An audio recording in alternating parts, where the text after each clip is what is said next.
would love, it's me. I just want to know if there's a specific cornmeal you want, because I found some yellow cornmeal, quick and yellow germinated cornmeal. I'm not sure what that means. But anyway, could you call me back, please? Okay, love you. Bye-bye. I think. Wow, yeah, you know your streaming service is really bad when you have to cancel it for 3 weeks later. You were in the bedroom searching for an email from Apple. Uh-huh. And I'm out in the living room. And as we've established, I'm a big fan of secular talk and breaking points. Mm-hmm. So I'm Googling. I just had a burp. Uh-oh. And I'm sorry, I'm on YouTube. I saw that Kyle from Secular Talk just posted a new video saying something about CNN Plus. So I click it. It's him and Crystal Ball. They've been doing these things on Fridays where it's them. Kyle's driving and she's like in the passenger seat and they're just talking to the audience. Oh, wow. And I like that.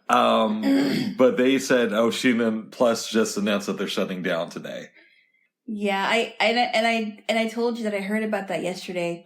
And the person who was talking about it was saying something like, yeah, it seems like they had a lot of cooking shows on their streaming service, so I guess the cooking shows are better than what CNN had to offer. So I thought it was kind of funny. They spent something like $300 million on this thing. And wow. The estimate is that they had around 10,000 subscribers. That's pretty bad. Yes. That's really bad. At like $6 a month. That's very bad. Now, this was also launched, I think, right before the takeover from Discovery became official. Mm-hmm. So new management basically killed the streaming service, which was a bright idea. Like, who is going to watch this anyway? No one I know. Yeah. It's not what my grandparents used to watch. But, yeah, no one I know would watch it. Just a partisan service. It's so bad. You know what I was thinking about the other day, babes? Mm-hmm. Joe Biden visited Portland yesterday. Yeah, I heard about it. And I thought, oh, this is going to be interesting. As you know, I'm not a Donald Trump fan. That relates to this in the sense. Okay. Biden comes here and speaks at a yacht club, which to me is this like rich elitist thing. Oh yeah. But the media is like, oh, Joe Biden came to speak at this, Democratic fundraiser. Right. You know, if Trump had come to Portland during the midst of a possible inflation thing, like a recession, the start of one. Yeah. And he talked at a yacht club. Yeah. The spin would have been this elitist guy. It doesn't care anything at all about the people and is just talking to rich donors. Oh yeah, I believe that the media would spin it for sure. Right. And had he done that, that would have been true too. But Joe Biden did do that yesterday. Actually, I wouldn't have, but I know this because I've watched many, many, many of his rallies. But he only allows poor people in there. Blah, blah. No, what? No, never mind. He has all kinds of people. People, yeah. Blah, blah. No, sorry. Go ahead. Go ahead, babes. I'm saying if you would have done that. Yeah, they would have spun it. But a yacht club, really? Yeah. A yacht club. I wrote on Facebook the other day something about you can hate Trump and still think that Biden is a total prick. And you would agree with that. I guess. I mean, I don't know if did anybody respond to it? No. Oh. I'm hoping people read it and thought it was funny and just didn't want to say anything. But I wonder how many people have just blocked posts from me just because I actually do say it how it is. Like, if I have a problem with a Republican, I'll say it. But I'm not like a shill for just all things Democrat either. Well, that's good. Has anybody posted and said something like, normally I wouldn't agree with you, but this I agree with? I haven't had that, but I've had conservative friends of mine like my posts on Facebook that were kind of anti-Trump in the past. Of course they would. But I've told you that a lot of people who I'm less close with have called me out and said, I can't believe you would say this about Donald Trump or whatnot. I don't so here's a weird thing. Okay. Some conservative people would do that on my Facebook page. Like, they'll call me out for not being pro-Trump and, giving my brain up to him. My liberal friends won't do that when I attack Biden. But what I've noticed is, in conversations, they'll offer these weak-ass defenses of him. So if Biden comes up and I say, I'm not going to vote for him in 2024, they'll say, yeah, I know it looks like he's not doing a good job, but have you considered that there's maybe things he's doing behind the scenes? But even both sides of the political spectrum, right? Even the ones who voted for him, even they are saying, you know what, you're right, I shouldn't have voted for him. That was a big mistake. And I've been hearing about it. To clarify, those are the people who are just like rah, everything the Democrats do is fine by me.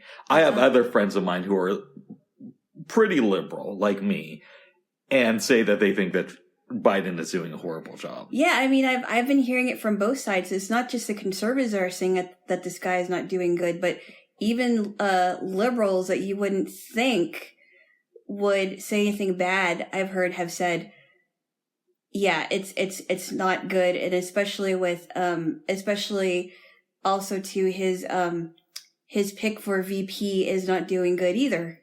And it's just like, it just seems the percentage of people that are so rah Biden is small, very small. I mean, I can't believe how small it is. And I'm thinking to myself, okay, if his numbers are tanking every single day and everybody knows it, including your party, something's really wrong. Well, and we should also say it's not like with the Trump people to where the three rah Trump Biden people are like think that he's a god like Trump's people do. But they'll just say, well, how do you know he's not doing more? But they don't completely ignore all reality like Trump people do. That's not true, Bubs. Uh-oh. First off, the Trump supporters don't think he's a god. Secondly, the whole thing about Biden is correct. I think the fact that that there is a small percentage of people are still pro Biden, I would agree. Right, but they're not defending him the way that Trump people defend Trump, because Trump people would just make any excuse. That's it. Stop. You asked for that Did one. you? Yeah. Stop. We could have just talked it out there too. I haven't done this in like a week and a half. By the way, it's been like 3 weeks. I guess it was 3 weeks. Was it? Yeah, 3 weeks. I'm not making this up, babes. So trigger warnings abound. There's some guy who's running for public office who a couple years ago compared Trump to Hitler, and Trump just endorsed the guy. Oh yeah, I know. JD Vance. I know. I'm not a fan of his, by the way. JD Vance. How do you feel that Trump is supporting him? Well, okay. Here's what I think is going on. I don't think he would normally support this guy. I think that there might be somebody who could be pressuring him to support him. I also.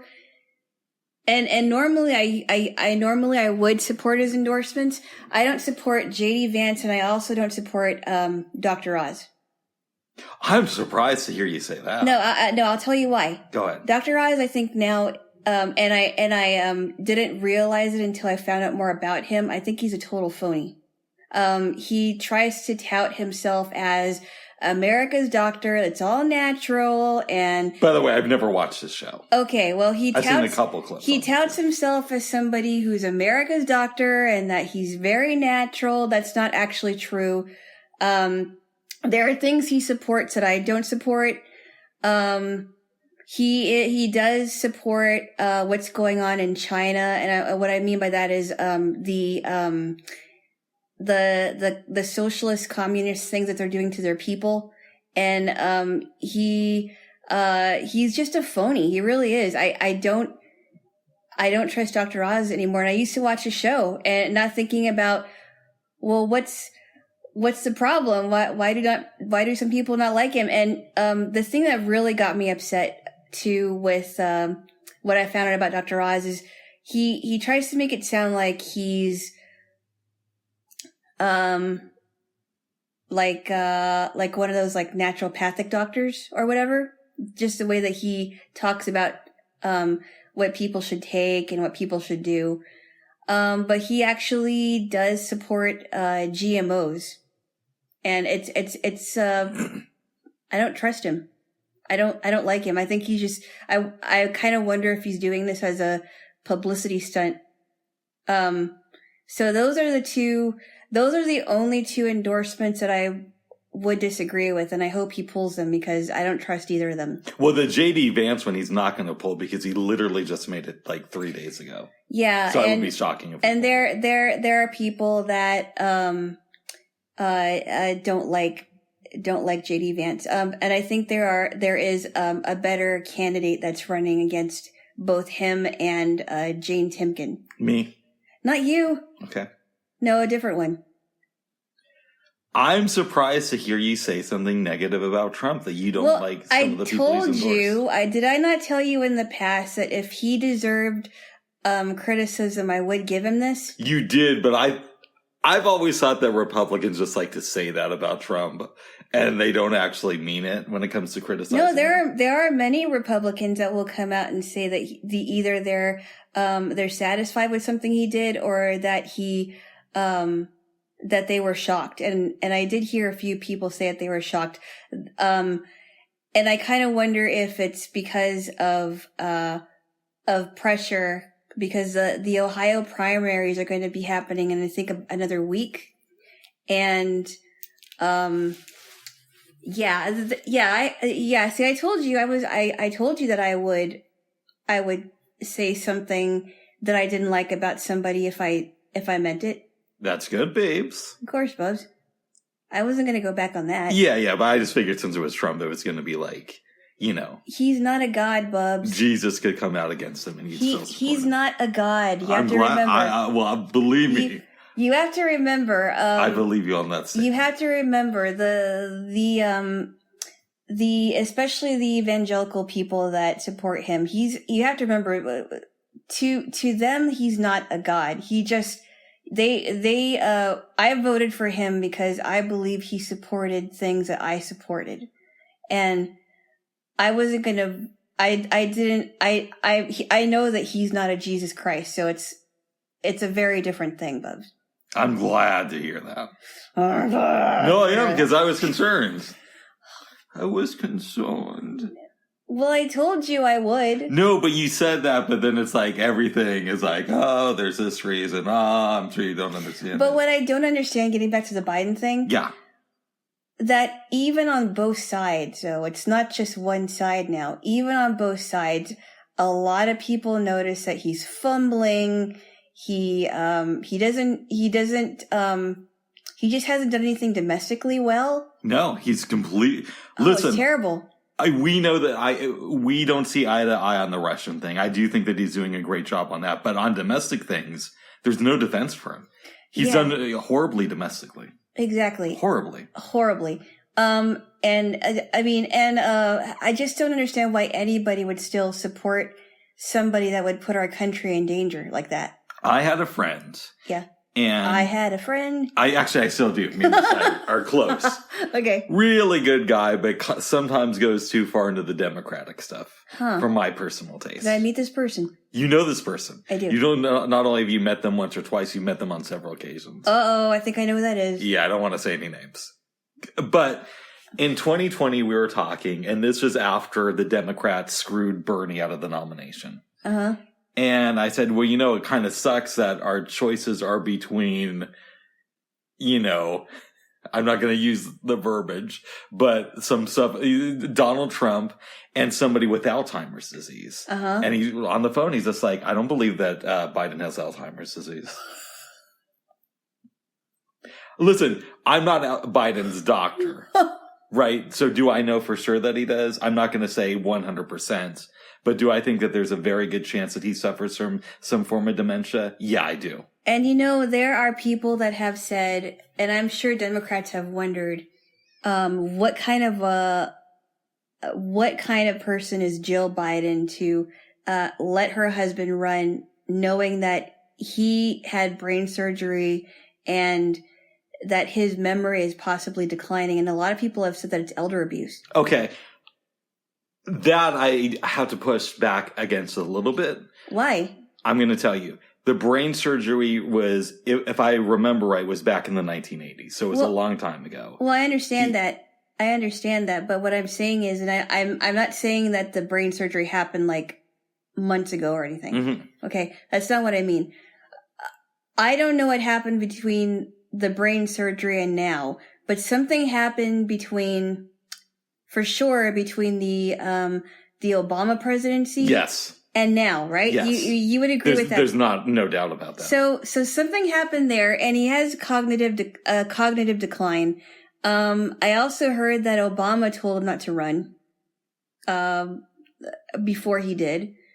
And you see more and more that when he is with Jill, did you see that one clip? And I'm sorry, it's a side note. No, did you see that one clip when, they were reading, this children's story called Brown Bear in front of an audience? No, go ahead though. And I think she let him read the first page or the first part of a page, and she was going to read the rest of it. It was really, really embarrassing. And I'm thinking, why would you put your husband out there, tell him to run for to be the leader of the free world, and knowing that he's going to be laughed at for having a cognitive decline? I don't understand. I hear you. It's just every time they're together, from what I've been hearing, and I know I don't see this, it just doesn't go over well. Yeah. So I'm not one of those people who is an Obama conspiracy person, right? Like, he was born in this country. He's an American citizen. He's not a Muslim, all that, that's my personal beliefs. And I haven't seen any good evidence to the contrary. I have issues from him from the way I think he has gone out of his way to redeem George W. Bush. But I think if we're to look at a villain as far as the Biden presidency goes, and the state of our country, it starts with Barack Obama. Because, you know what? I would agree with you on that. Well, so let's get into this a little bit. Okay. Bernie Sanders is running against Joe Biden, 2020. Joe Biden, I believe, wins North Carolina after Bernie won like the first 4 primaries. Mm-hmm. We then have a situation 2 days later where Pete Buttigieg, Amy Klobuchar, and I think somebody else fell out of the Democratic race for the nomination, like 2 days later on that Monday. And from the rumors I've heard, I wasn't there, Obama apparently called each of them and asked them to drop out to support Joe Biden so that Bernie Sanders wouldn't get the nomination. And there's this new book that I guess it's coming out, and it's written by Bernie staffers. One of the things in there is apparently Obama had a conversation with Bernie in 2018 where he said, "You're like a prophet for the Democratic Party, but prophets don't get to be kings." Basically what I inferred from that, and I heard about it secondhand, is that he was going to do anything possible to make sure that a real progressive didn't get elected to president. Oh, wow. Okay. Yeah.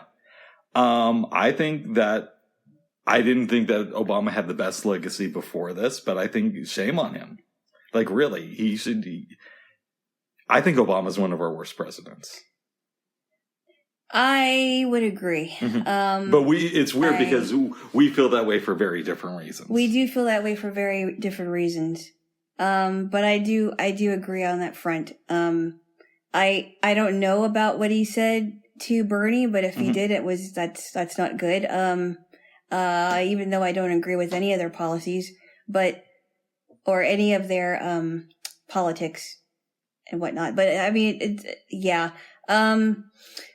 but it's just so, listening to Joe Biden when he was Obama's vice president is so different than listening to him now try to give rallies. Yeah. It's very different. Like, it's night and day. It really is. Apparently, he said that he's going to run again in 2024. I don't think he's going to last. And there were some rumors that Bernie might run against him in the primaries. But if you listen to what Bernie's people said, it doesn't really sound like that. Yeah. But some people in the media were taking it like that this week. Okay. Well, and Bernie Sanders is no spring chicken. He's older than Biden. Yeah. But how many years how older is he? Like a year and a half. Okay, yeah. If you listen to the two of them speak, who would you rather have as president?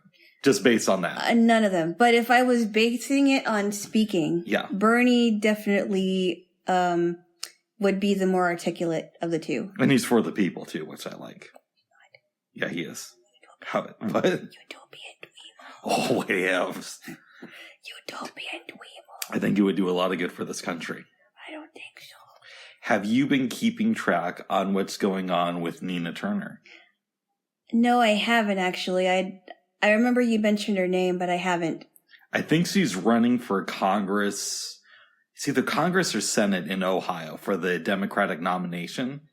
Yeah, I definitely have not been keeping track of that one. And the Democratic Party is like lining up to try to make sure that she doesn't get the nomination because she's a progressive who worked on the Bernie Sanders campaign. Is there anything else? What do you mean? With that? Is there anything else as to why they don't want her in there besides that? I think that's why. Right? Because they don't want progressives in the party because it's going to show what a weak job the Democrats have been doing. That's my opinion, though. I think the Democratic Party is way too conservative and elitist for my personal taste. I don't think they're conservative at all. I think that they're all about control, control, control. They are, but that's like a conservative. No, see, okay, we have to talk about misconceptions here. What about misconceptions? Oh my goodness. Sorry, go ahead. Because, and I know you are leftist, but you're not all that leftist. There is a misconception as to how you think conservatism is controlling, and I vehemently disagree with you on that. Because if you ever listen to conservative media, which I don't think you have enough, but or if you've read conservative articles, what a lot of them really want is the freedom to choose whether they are choosing what to have in their body, whether they choose what school they want to go to or where they want to work, or what doctor to go to in the private sector. Things like that, whether to have a gun or not, because not all conservatives have guns. And then when you hear about the military being forced to take shots. I mean from all of the conservative media and articles I've read, I don't know anything that would even remotely give me the idea that they're controlling. How many conservative senators or congressmen have come out in favor for the legalization of psychedelic mushrooms? None of them. Okay. What is your point? Well, I mean, my point would be if you're for freedom, that's a form of personal freedom. Well, wait a minute, though. Hold on a second. Okay. The same people who are pushing these drugs are the same people who want transgendered bathrooms. And that is actually true. I'm fine with transgender bathrooms. No, but here's the thing though. They're the ones who are pushing it on everybody else when they're saying that everybody should be high and it should be recreational. Anyone can do it. Doesn't matter where it is. Or that men and women or boys and girls should share the same bathroom. They do it in Europe. That's not okay. We're not living in Europe. Okay. Stop. We're not living in Europe. Okay. Wake up. We're also not living in Tickleland. Tickleland. Okay, let me give you another question then. How many conservatives have come out in favor of universal basic income? Nobody. Now, I don't think that's free either, and I'll tell you why I don't think that's free. Tell me. Because if you read between the lines, universal basic income, if you think of the word universal, that means everyone. Yeah. So that means that everyone is going to be forced to get universal health care. They're going to be forced to get this amount of money. And that's not good. That's not good because people want to make their own money, and they're going to be forced to get money from universal basic income, universal health care. If I'm a Republican senator, I could say I'm in support of universal basic income, and I think you should have the freedom to give that money to whoever you want to. So if you want to spend it on mushrooms, cool. If you want to spend it on your guns, cool. If you want to donate it to charity. But that is a very, very liberal stance. But it's for freedom, right? Well, so I think that the conservatives and liberals have a very, very different take on what freedom is. Because freedom doesn't just mean take all the drugs you want, take all the alcohol you want, open all the borders so that illegals come in, and don't vet them from diseases because they're free to do that. That's not what freedom is. And it sounds to me like they want to enforce it on people that don't want it. Okay. They don't, people actually want to choose what kind of people, what kind of people they want to be around, or what bathrooms their kids can go into. How many Republican, either senators or congressmen, have come out and said we need more regulations for alcohol companies? I don't think anyone has that I can think of. Well, think about this though, okay? Alcohol was legalized a long time ago after Prohibition. Think of how many problems that alcohol has caused since the legalization of alcohol. Yeah, so you think some Republicans would come out and say we need to regulate these companies more? Well, what good would that do? Well, I mean, if you're for the freedom for somebody not to get killed by a drunk driver, right? And you're for freedom, but you don't think people should be able to put whatever they want into their body. Why not go after the companies that make this? But stuff? But that doesn't seem to be working now that it's legal all the way through. But why not go after the companies instead of the individuals? Oh my goodness, Bob. How many? Are we going to keep on talking about this? Because I really want to talk about other stuff. Yeah, no, I completely disagree with you that conservatives are the pro-freedom party and liberals aren't. Now, there are authoritarians on the left who do try to push things too much. A lot of them. But I think generally speaking, if it's gun to my head and I only know that somebody is liberal or conservative and I have to decide, is this person more pro-freedom than anti-freedom? I'd say that the liberal person is more pro-freedom. Hold on a second. One more question. Go ahead. What about, have you ever heard of any liberal coming out and saying that, and I'm talking about liberals in Congress and the House and Senate. Do it. Have you ever heard any of them come out and say that parents should be involved in whatever their kids are learning? Yes. Who? I can't name any at the top of my head. No, see, exactly, because they don't say that. They're usually saying something like, no, the parents should not be involved in these school board meetings. And how many liberals have come out and accused parents of being terrorists for coming to these school board meetings? I have not heard that. Yes, they have. Okay. Yes, they have. It's possible that I just haven't heard it. These parents, these parents are having their freedoms taken away because they want to know that what their children are learning, and they also want to protect their children from learning anything that they that's not age appropriate in the classroom. But who decides what's age appropriate? The parents. And because the teachers that are teaching them, and not all of them are doing this, a lot of them are indoctrinating them into things that they shouldn't be learning about until they're adults. That's the problem I have. Okay. Now, go ahead. Now, tell me, if you're for freedom, Yeah. why would you keep any parent from knowing what their child is learning?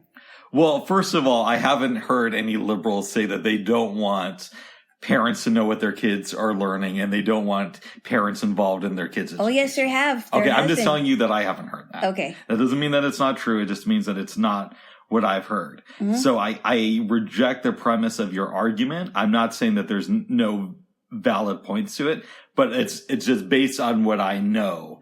I haven't found that to be true. And there's been this push in the conservative movement that public schools are awful.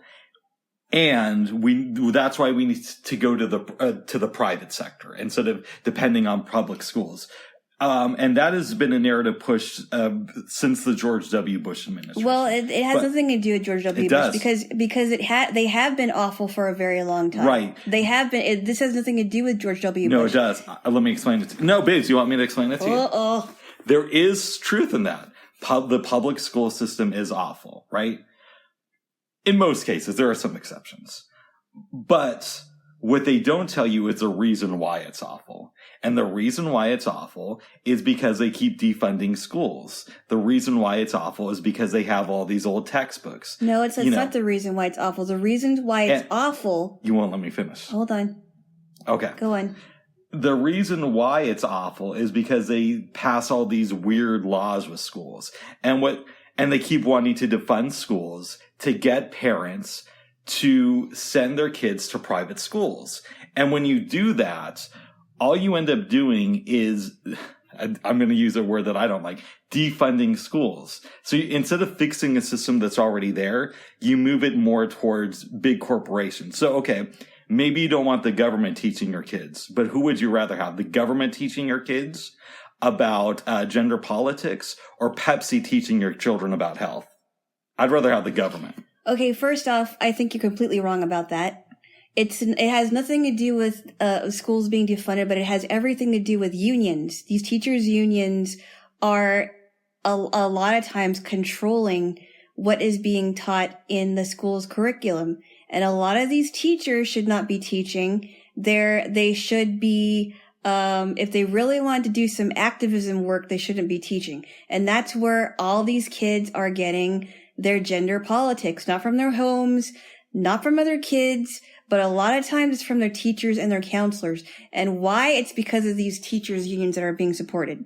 Did you know, babes, that there's some places in the South where they don't want to teach about slavery?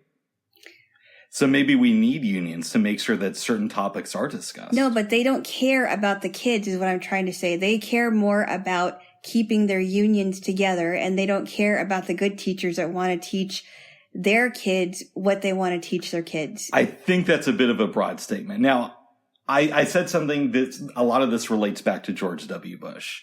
His brother, Neil Bush, got a lot of money from private school systems. So he helped push this narrative into the Republican Party. Well, so you know. Well, there are some parents that are not going the private school route either, and a lot of them are homeschooling their kids because they don't like some of the things that are being even taught in private schools. So to say that they're all going to the private sector is not exactly true. Okay, I just think that what the Republicans do sometimes is they'll take something that has a seed of truth and blow it out of control. So that's not true. Yeah, this is a perfect example. They'll say the public school system is broken. I agree with that. But then instead of saying, let's give money to big corporations, why don't we just say, well, why don't we look at how we can fix the system? Well, part of the fixing of the system is to not fund them or to not go to these schools, because the less kids that are going to the schools, the less money the schools are getting, they're going to wake up and fix something. Not every parent, What? Not every parent has the means to send their kids to another school. Like, what about these poor kids? This is exactly why I support school choice. This is exactly why I support school choice.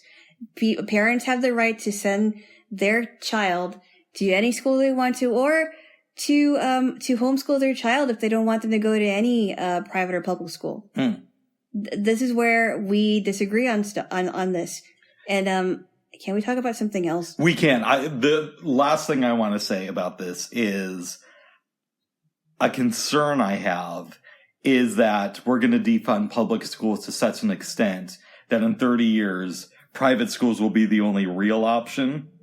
And you'll see what's going on with student debt just go out of control because now instead of kids having to worry about debt from college onwards, their parents are going to have to worry about student debt from like kindergarten onwards. And first off, I don't like that idea. There are conservatives that do not like the student debt that's going on in college, although they don't want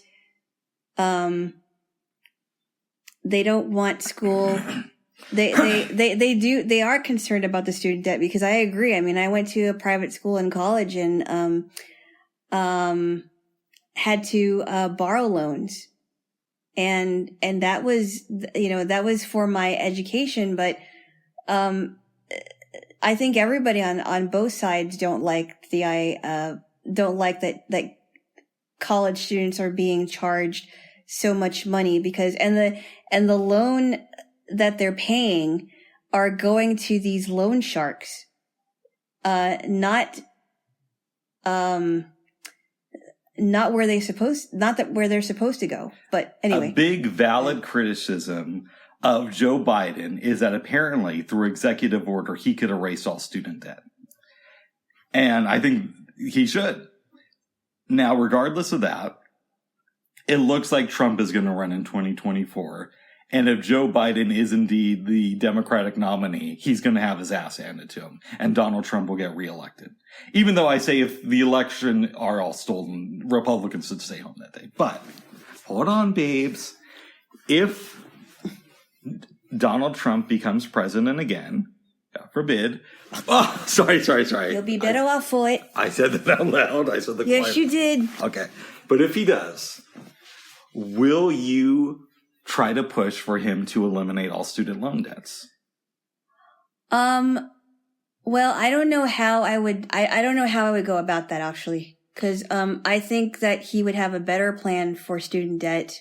I don't think that making everything, making all debt free is going to solve anything, but I think he would definitely have a better plan than Joe Biden. We know that he doesn't. And let me explain how. He was president for 4 years and he didn't. Sorry. Bubs? What? Okay, let's talk about something else. Give me a kiss first. Give me a kiss first. I don't even want to talk about this for 2 hours. All right, well, I don't want to talk about not getting a kiss for 2 hours.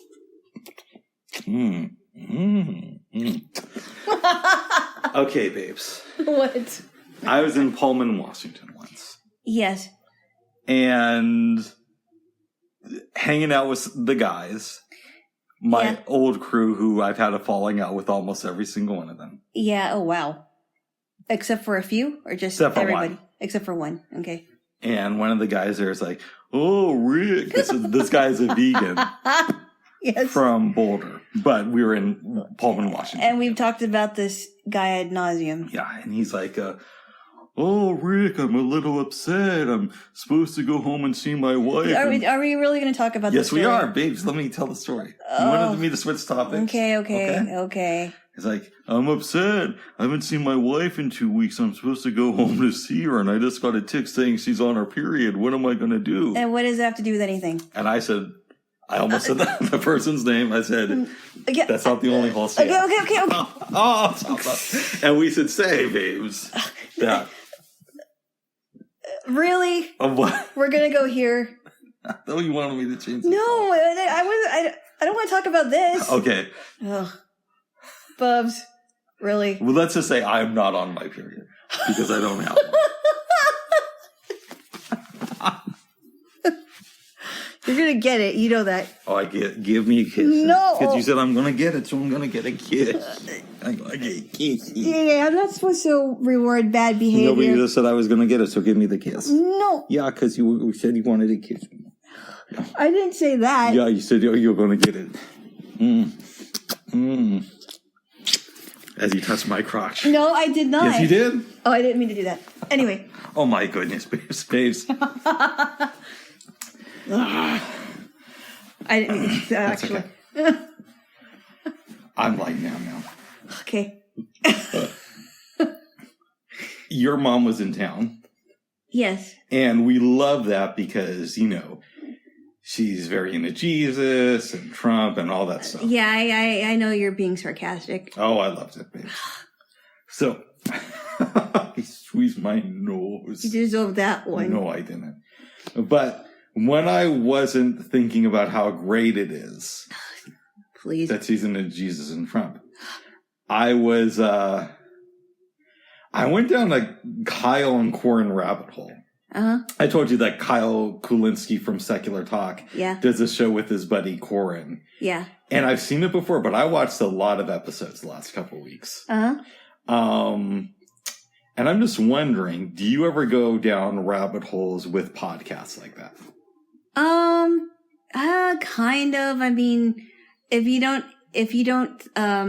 exclude like the show podcasts that I listen to, well, I mean, I kind of went, I kind of go down a little bit of a rabbit hole, but it's not like I'm spending hours and hours watching it. Like, Daylight NBC has, sub podcasts, and they have like, this one podcast I was listening to that had like 6 episodes, I think it was. Yeah.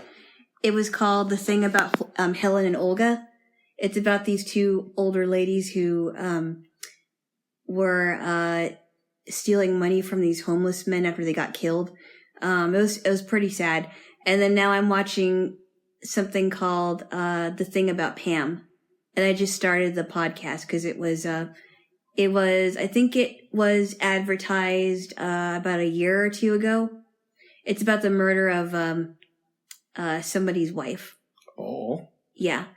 And, Pam happens to be her friend. Nice. So I kind of go down the rabbit hole, but it's not like, hours and hours of it. I can't binge watch it. I'm not a binge watching person.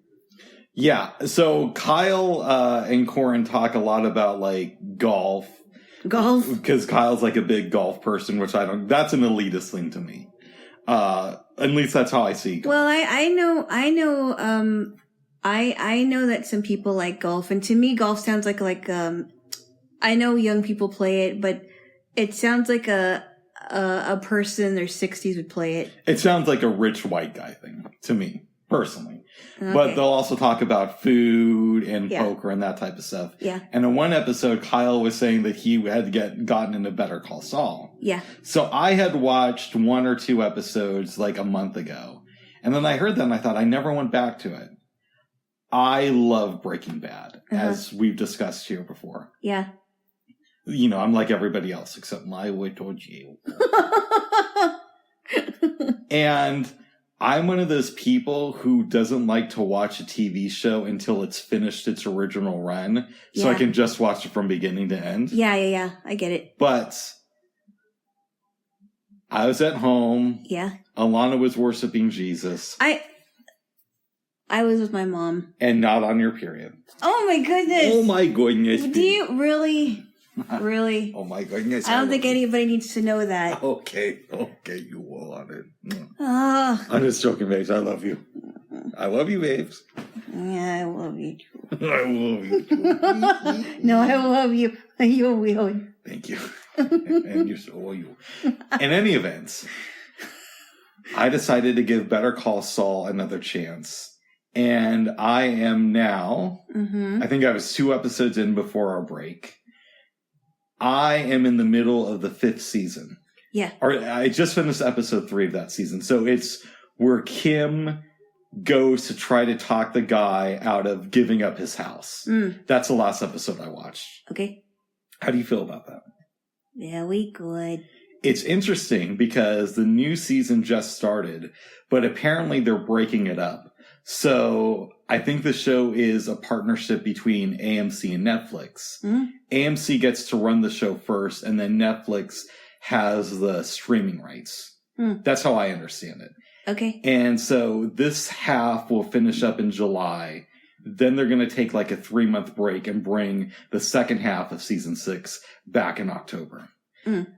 I thought it was just going to be like season 6 was going to happen and not this, part of season 6. I can understand, and I told you this over the phone, I can understand if it's like a 2-part episode where they break it up into an hour or something, or they break it up into a couple of days, but not a 2-part season where they break it up into months. That's happening a lot more. Doesn't make any sense. Netflix also did that with Ozark and a couple of different shows. That doesn't make any sense to me. No.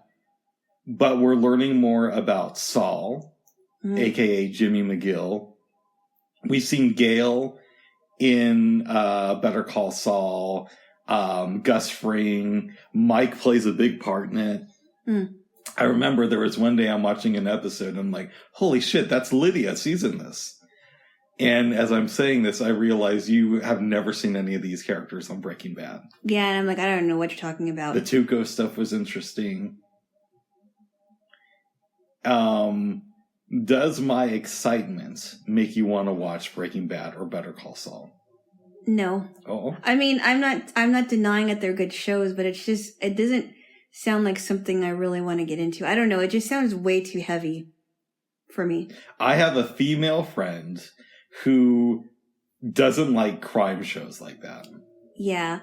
That I can kind of understand where she's coming from because the Law and Order stuff is not as gritty as this. Yeah.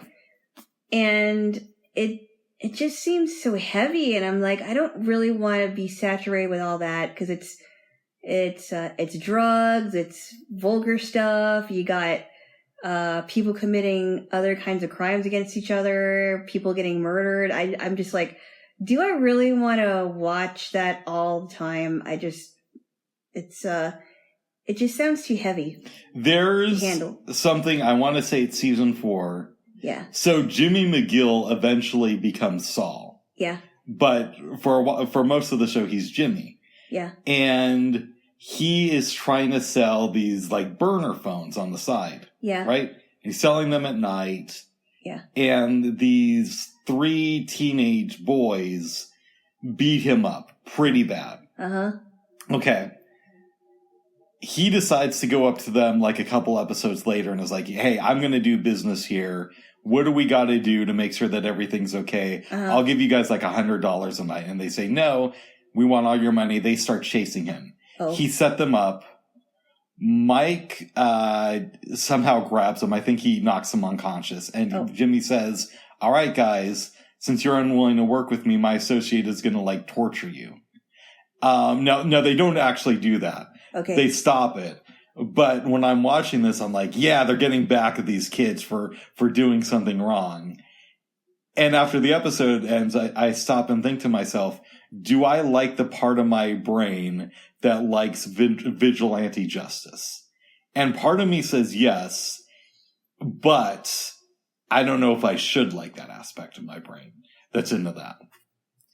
Does that make any sense? You mean like these kids being beaten up for after stealing this guy's money and wanting to steal from him again?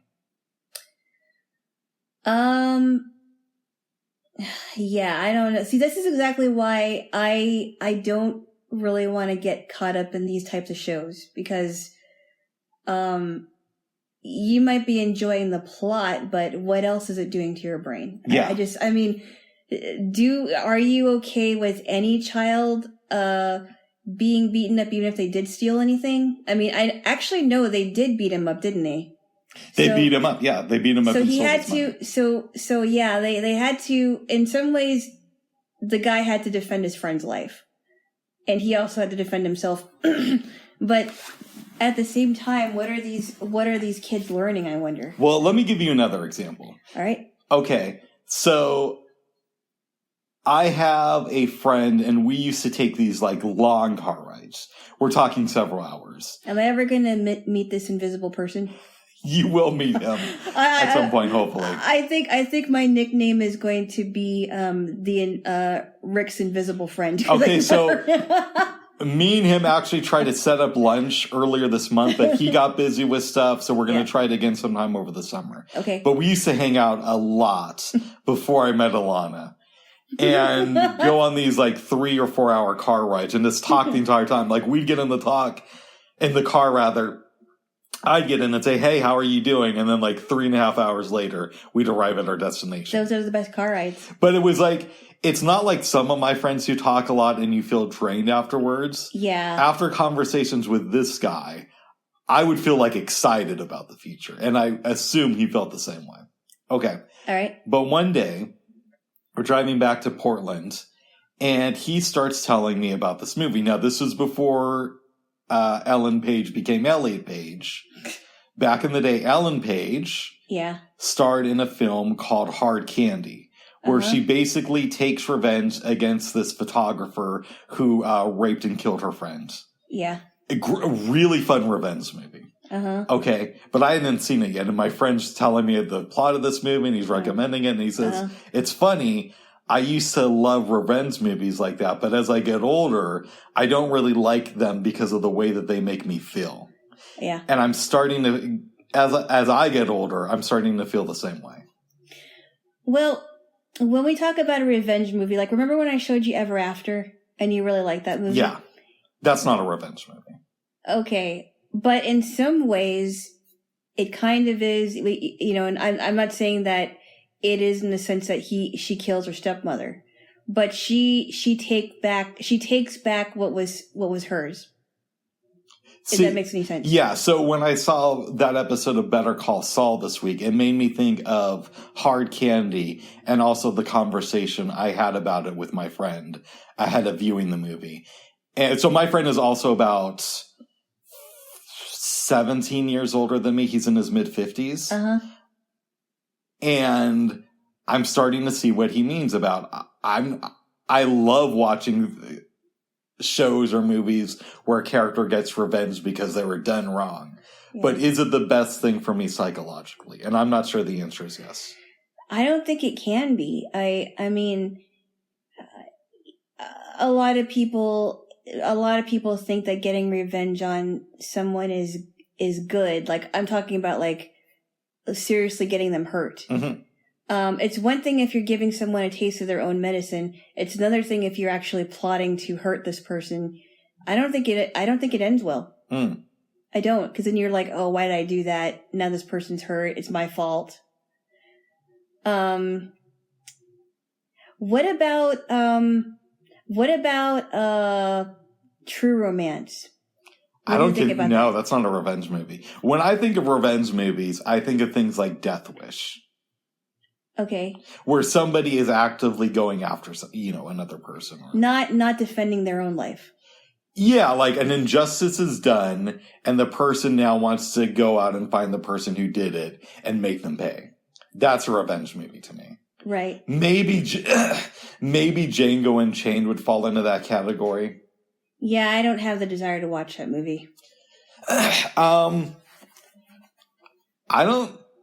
I think Quentin Tarantino, for me, has gone a little bit downhill as a director. I still think he makes good movies, but they feel similar in a lot of ways. And you've heard my take on him. I think he makes fantasy films for cynical adults. So I like his stuff, but I'm just saying it feels kind of like formulaic to me now as I get older, and I've seen enough of his movies. Right. I like Django. I didn't love it. Okay. Yeah. How do you feel about that, babes? I don't know. Oh my goodness. I mean, I never really had a desire to watch a lot of his movies. And I know that there was some controversy with Django Unchained, and I just never really cared to watch it. At some point, we do have to watch Reservoir Dogs and Pulp Fiction, though. Do we have to? Yes. Why? If you want to be an educated cinephile, I think you owe it to yourselves to view these movies. What if I don't want to be, Bub? Well, don't you want to know more about film? Yeah, but not like that. Oh my goodness. God, by him, Bub. No, I mean, I love you, babes. So, babes. Yeah. You don't know if you'll ever want to see Kim Wexler in action. I don't know. She's Jimmy's girlfriend. I know, but no, not really. I don't know. I mean, like even the show Dexter sounds way too heavy for me too. We had a brief conversation. Yeah. About, God forbid, hold it. Got to prepare myself for what I'm about to say about me possibly watching some episodes of Friends. Said it in exchange for you watching some Breaking Bad with me. Well, I wasn't exactly agreeing with the exchange, but... Oh, you were the one who brought it up, though. Well, I mean, I wasn't... I actually didn't bring up exchanging. I'm just saying, you know, would you... I mean, I know I've seen a whole bunch of stuff that you want me to see. Would you be willing to watch some of it? Or I'll pick certain seasons that I think would be fun to watch. But I wasn't going to make you watch the entire series. Oh, good.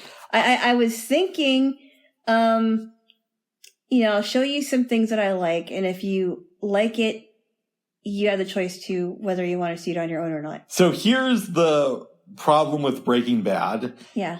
If we go into it, we have to go in like full, like we can't skip any episodes.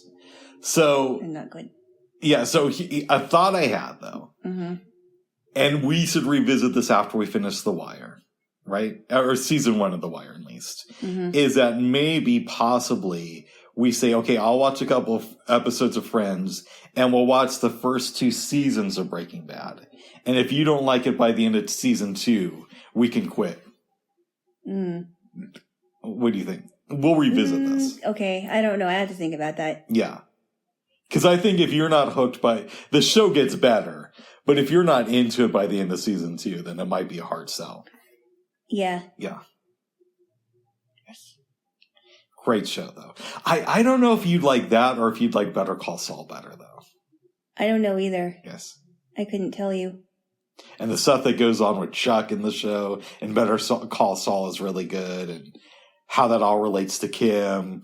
And how Jimmy is kind of like unintentionally ruining Kim's life as well. Oh, is that because of his conning, whatever?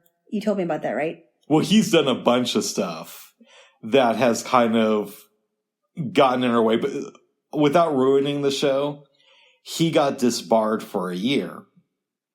And he goes in front of the bar association, finds out that they're not going to renew his license. So he pretends to be remorseful over some stuff, and he even tricks Kim. And when she finds out that he was just giving an act, she kind of has this feeling of, you got one over on me too. Mm-hmm. Yeah. Mm-hmm. I don't want to say too much more about that. Okay. Yeah. And the stuff with Mike is great. I love Mike on Breaking Bad, but I feel like I understand him even more now. Uh-oh. Mike is one of my favorite characters on both shows. Okay. Like, it's one of the... I don't feel disappointed on Better Call Saul when we get a Mike episode. It's not like getting a Lisa episode on The Simpsons. You know. Okay. Yeah. Okay. Okay. Okay. Well, yes. Now, Jaylo. Yeah. I'm going to be birthday boy very soon. No, you're not. Yep, very soon. No, it's only April. It's getting closer, babes. And 8 months. You are now the answer to everything. Yeah, a week ago was my birthday. It was very nice. It was only the 3 of us. It also included my mom. Yep. We had some really good food. My mom really wanted to make lumpia, which is basically the Filipino version of egg rolls. And we ended up buying them because we couldn't find we ended up buying the frozen ones because we couldn't find the wrappers. But you haven't tasted lumpia until you tasted something that my family made because it's good stuff. But it was really good. My mom also made the Filipino version of adobo. And you haven't tried the pork version of it. How'd you like it? I thought it was really good. I actually kind of liked it more than the chicken take on it. You know what? I would agree, and I like them both. But if I were to choose which one I would have the pork adobo hands down more. Oh, good. And I don't eat pork very often, but that is a treat. And I still have a lot of chicken left over from when she made that for me before she left. And we had some cake and ice cream, which we will be eating later tonight. Yes, leftovers there. Jay, well, Alana got invited to a party of this girl I used to know. And I said, as a birthday present, why don't you offer to bring over the cake and just bring over the leftovers of your birthday cake? It's going to be done by then. Yes. Are we allowed, babes? That's kind of funny. Thank you. What? Can we talk about what happened at the dinner table on your birthday? Not really. Okay. I mean, we didn't really, you know what I'm discussing, right? Yeah. Okay. I mean, we didn't really we didn't get into an argument over that. But I understood why she was talking about it, but I honestly thought that, I'll just say this. I kind of thought she was talking about stuff a little bit longer, and I wanted to, I forgot what I wanted. I wanted to change it to something else, like something about iPads, and for some reason I didn't do it well. And anyway, like everybody knows I love Jesus, but there's got to be a time and a place for everybody knows that. Babes. No, you don't. I'm a big fan. I have all his albums. He doesn't have any albums. Well, that shows how big of a fan. I mean, we didn't get into a fight over it. No, but and honestly, the same thing happened when you met her the first time. Yes. And I thought I was very, very embarrassed for the both of us, and I didn't know how to stop it because she just kept, talking and talking and talking. And as okay, I'll just say this. There are some people in my life, I won't say who. Go ahead. That like to dominate conversations. And sometimes it's very, very hard to get in a word edgewise. Oh.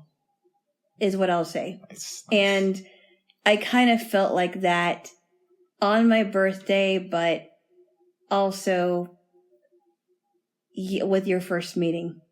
Yeah. And and maybe I should have handled it better, and I realized that, but we did not talk about it that night, and we also didn't fight about it either. Well, that's good. I'm glad to hear that. I wasn't sure if you guys were going to fight about it, because don't get me wrong, I'm glad that you shut it down. But I wasn't sure if she was going to be so glad about that. Yeah, I mean, I get why she was doing that, but at the same time, it was like, I think it's gone a little bit overboard, but I think I could handle it better, and I've handled things like that before a little bit better. Yeah, I think what I'll do next time is I'll just change the subject and talk about something a little bit, different than that, of course. I get passionate when I talk about Jesus too, but I try to rail it in. Oh, come on, Bubs. What? You're very anti-God right now, or at least you're the anti-idea of Jesus being God, Bubs. So I wouldn't be talking about that, Bubs. Oh. You're blasphemy. I love you, blasphemy. What? I love you, blasphemy. I guess the right word would be lying. Oh my goodness. I'm learning from Ted Cruz and Jaylo. Oh my goodness. Hey, I'm not a Ted Cruz person either, but we're not talking about him. We are not talking about Ted Cruz. Well, we are talking about My Widow Jaylo and her birthday. Yeah. I mean, otherwise... It was fun, though. It was besides for that. Yeah. I mean, otherwise it was fun. No complaints at all. I thought what was really funny when you guys were singing "Happy Birthday" and I wasn't sure. Should I say Jaylo? Should I say Alana? And my mom lit the candles twice, and I blew it out twice. Nice. I think she wanted to take a picture with me and the cake. Oh my goodness! And I was really happy that the cake decorator at the store was able to put "Happy Birthday" and my name on the top in the frosting. I think it was. I think she either put it in the frosting or she put it in the middle of the cake. But she was able to fit it in small letters. And my mom's like, "Yeah, it was really cute." Nice. So it was good. It was really good. Very good, babes. Okay. Since the last time we have talked, Mall 205 has closed down. Yeah. How do you feel about this? Because I know you're very pro mall. Well, What? You love the ideas of malls. Oh my goodness. The idea of malls. Keep going, babes. I'm listening. Well, I've never been to Mall 205, really. I mean, I've been to places either close to it or what have you. I think the DMV was close to there, I think. Yeah, I don't know. I mean, it surprised me when you told me that they were closing. They didn't really announce it to the public. I heard that the people who had stores in the mall were giving a 2-week notice, right? And I heard about it on the news right after their last day. So like on the 11 o'clock news. And they said like today was the last day that Mall 205 was open to the public in this incarnation, right? Mm-hmm. So I was a little bit shocked. I've been to Mall 205, but probably not since the 90s. So I didn't really care that much about it. No.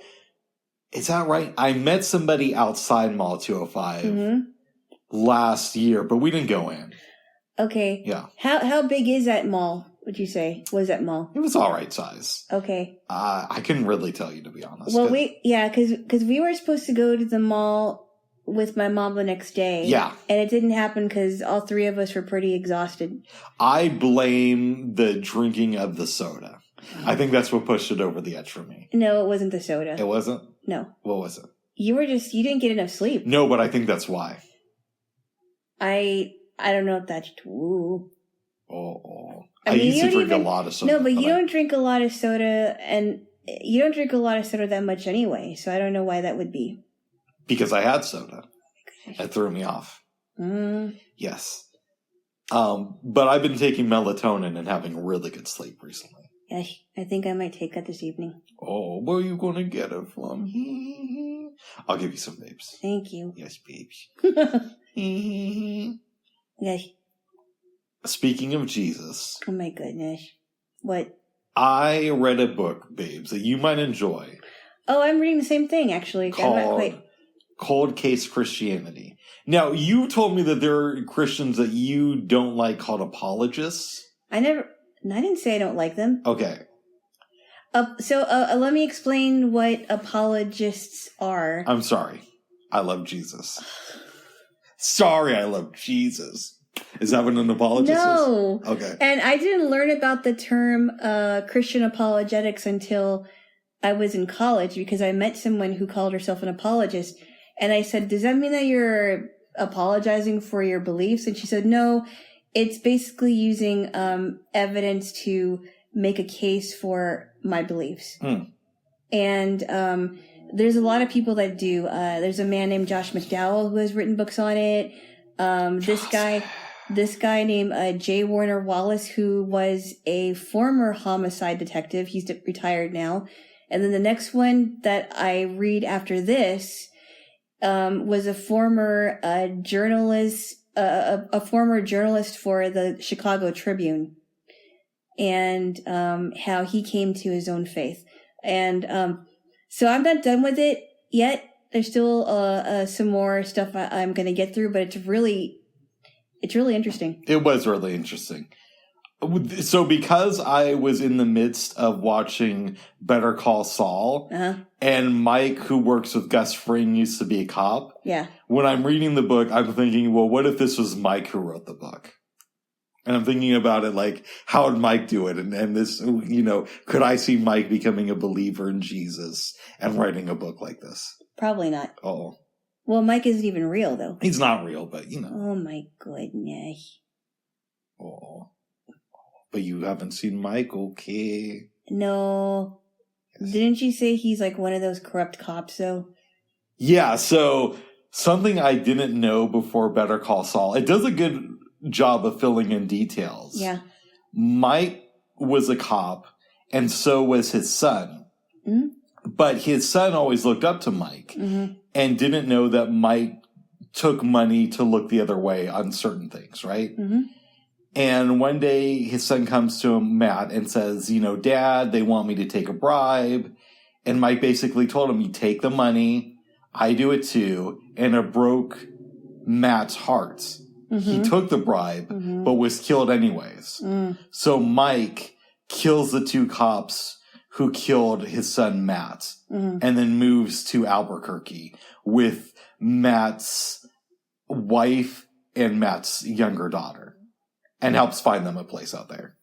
And there's a great scene in the first season where Mike is confessing all this to Matt's wife about how he looked up to me and they killed him anyways, and he starts crying. It's really powerful. Oh, wow. Yeah.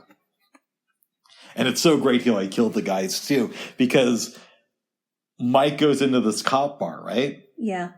Goes up to the two guys and just whispers, "I know you did it." Yeah. Shows him, he's drinking, it's later on that night. Bar's closing down. Mike is supposed to be super drunk. He's walking down the street. Two cops pick him up. They find a gun in his pants pocket, take it out, and they drive him out into the middle of nowhere. Take him out of the car. They're discussing it amongst themselves. How are we going to do this? What they didn't know is that Mike had a gun in his coat pocket. Pulls it out, points it at them, and says, "You did exactly what I would have done." And then he busts a cap in them. How do you feel about that, babes? Okay. What does it have to do with what we were just talking about? What were we just talking about? Oh, the book. Oh my goodness. Yeah. I didn't really want a whole story about this Mike guy. But sorry. I don't know. Mike might become a Christian. He doesn't, because I know how the storyline ends with him, because it ends in Breaking Bad. No, Mike isn't real though. Okay, when I was reading Breaking Bad, I'm sorry, I wasn't reading Breaking Cold Case Christianity book. Cold Case Christianity, not the Breaking Bad comic book. But when I was reading Cold Case Christianity, I envisioned the author as being kind of like Mike from Better Call Saul and Breaking Bad. Yes. Okay. So then maybe that's how they're related. And I'll have more to discuss with you once I finish it. You're like, I'm glad that a corrupt cop killed these two other corrupt cops, but what does it have to do with Jesus in this book? I do not think that the author of this book did anything like that. But no, he was investigating homicides. Yes. He never committed any homicides. Exactly. But maybe he's a fan of Mike on Breaking Bad. Well, you know what? I don't know. We'll email him and ask him. I don't know. I think he's changed a lot of his thinking since he's had his conversion. So I don't know. Oh, you really? No. I don't know. I'm just guessing. I mean, he's a retired guy. He probably doesn't want to, really discuss about Mike on some TV show that he may or may not have seen. I don't know. I don't know. I don't know. We can email him. Why not? You're strange. Why? Just like you wanted to reach out to Charles Manson. I wanted to ask him for guitar advice, but a woman I was seeing before my little Jaylo told me one night when we were after we had sinned, and I was trying to unsin her. She said that sounds really creepy, and she made a valid point. Well, I would agree with her on this point only. Yes. That it is creepy, and I'm glad you didn't do that. I didn't actually do that. So, Duncan Trussell, who's a pretty big star in my world. Okay. Did the Lavender Hour, been on Joe Rogan a whole bunch of times. What about the Tweet Oil Hour? Okay, leave the jokes to me there. Or the Alavilla Hour. Okay. So, he was talking one day on, I believe, the Duncan Trussell Family Hour about how Ram Dass used to have this thing where you could go up on his website and sign up to have a one-on-one Skype session with him for free. So you'd enter in your information and it would say, randomly, expect that Ram Dass might call you sometime. Yeah. And Duncan says that one day he's just hanging out at his house and he gets a Skype call from Ram Dass. And he was shocked that Ram Dass did this because this was before he was this huge star, right? Or at least before he was a huge star to me. But yet, Ram Dass called him and they had he said it was only 15 minutes, but it was a really good conversation. Maybe we could get your man from Cold Case Christianity to call us and we can ask him about Breaking Bad and Mike. That's a little weird. Okay. I mean, And I don't really care if he does know about Mike or not, because I've never seen it. Yeah. What if you asked him that and he's like, you mean you just want me to know this information and you're wasting my time by calling me or having me call you? Well, it's wasting your time, but in my life, it's very valuable. And God bless. I think it's a little strange. Oh my goodness. But anyways, babes. Wow. I read that book. I read a book on Groucho Marx. Mm-hmm. One of the things that stuck out to me was his later years. And it talked about how his family had sent him up with this caregiver who was this younger lady trying to get into show business. And she was a caregiver to somebody? Well, she was kind of like his assistant, Groucho Marx's assistant. Oh, I see. Okay. The family accused her of basically defrauding them of the Groucho Marx estate. Oh, wow. Eventually they went in court, but by that time, he'd long since died, and they pretty much spent all of their inheritance fighting this case. Mm-hmm. Maybe 16 years later, she commits suicide and was like homeless for a while before then. How old was this woman when the Marx family got in contact with her? I want to say early 30s. Okay. And she was maybe like 62 when she killed herself. Wow. Yeah. And what year was this? She killed herself in 2003. Wow. Yeah. Oh my. Intense stuff, babes. I know. Yes. And she was supposed to be his assistant at the time. And she just kind of slowly moved her way into his life. That's not good. Don't you hate it when people do that? I do. They're winsome at first, and then they slither their way in. Yes. But, babes. Yeah? You did something this week that I didn't think was ever going to happen. I did, and it happened this week. I've been talking about getting an iPad, or even an iPad mini. Mm-hmm. And my mom, the kind lady that she is, was looking for something on Amazon, because I said, hey, I think I want to get my iPad from Amazon because it's cheaper and they do have new versions, and I think it would be best if I did that. So I find this iPad mini. She finds it it is $459, includes accessories in there, including Apple Pencil and other things. And I think the ability to use Apple Pencil. Yeah. I just had the right amount of money to buy it, and I got it I bought it on the 20th, and it came the next day. How are you feeling, babes? Pretty good. And I still have to and I have like a Prime for a month. Yeah. Free. But I'm going to cancel it though. Well, good. I'm going to cancel just because I don't buy stuff from Amazon very often. Mm-hmm. And I could always, if I really wanted it, I could always get it, but I think I might cancel it. We were setting it up this morning. Yep. Yeah. When I had to verify it twice, that was a little bit annoying, but I think we now got it. So I'm excited to get into it after this. Yes. I'm excited to let you get into it, ASG. Well, what am I going to do? Stop you? This ain't the 50s. But I'm glad. I realize I said let you get into it. It's like it's your thing. It's my present to me. To you? Okay. Yeah, I'm excited that, ordering things are going to be easier than using a computer, as much as I'm used to that.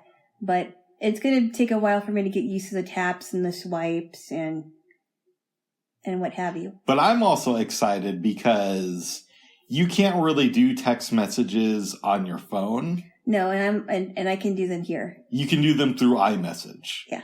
And your computer, now some people have made fun about how old it is. You have. Okay. You're the only one who has. I'm not the only one. No, you have. I'm not the only one. Who else has? I don't want to say any names here. You know why? Because you tell people. All right, I'll tell you who. Mike from Breaking Bad. And Better Call Saul. And that guy who wrote the book. No. I made that up. Okay. He's like, we have proof that Jesus did in fact live, and our proof is that one of his computers has been passed down through the ages and is currently with a Filipino follower in the Portland area. Okay, whatever. Yes. You have a Christly keyboard. Oh my goodness. I could have worked on that pun, but I didn't. But I'm bummed. But yes. It does take you a while to get to your emails on your computer. I think it's going to be a lot easier for you to access emails on this. Mm-hmm. Reading books is great. You have a Bard app. So instead of downloading books onto your computer and then having to transfer them, you can download them straight to the device. I think you're going to dig it. So I wouldn't have to download it to my Victor reader, but I have the option of doing it. You have the option of doing it, but you can download it straight to the device. Okay. Yeah. I don't like that they got rid of the headphone jack. You're going to need, an adapter. But Android's starting to do that too, which I hate that. I don't. They're just doing it to get money out of people. I don't like that. I don't like that at all. There's no reason why these devices should not have headphone jacks. No, the only reason is to make more money from the consumer. That's it.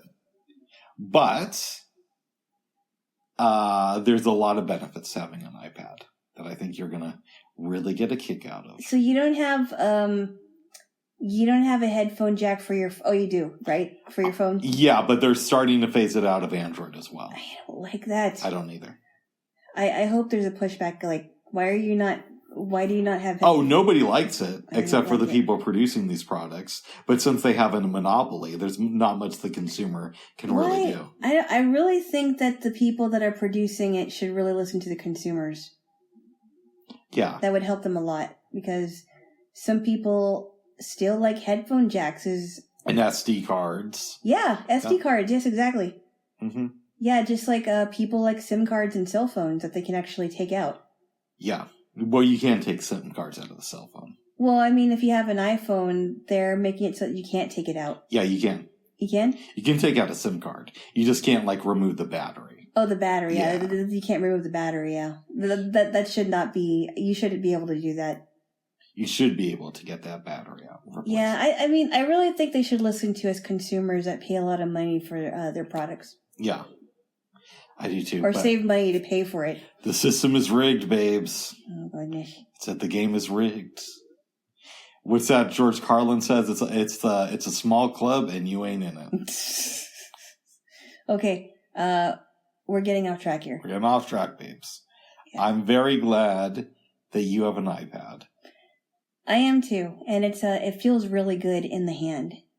It's a light iPad. Not the first time I've heard it's felt good. Oh my goodness, Bubs! And not the last. I love you, babes.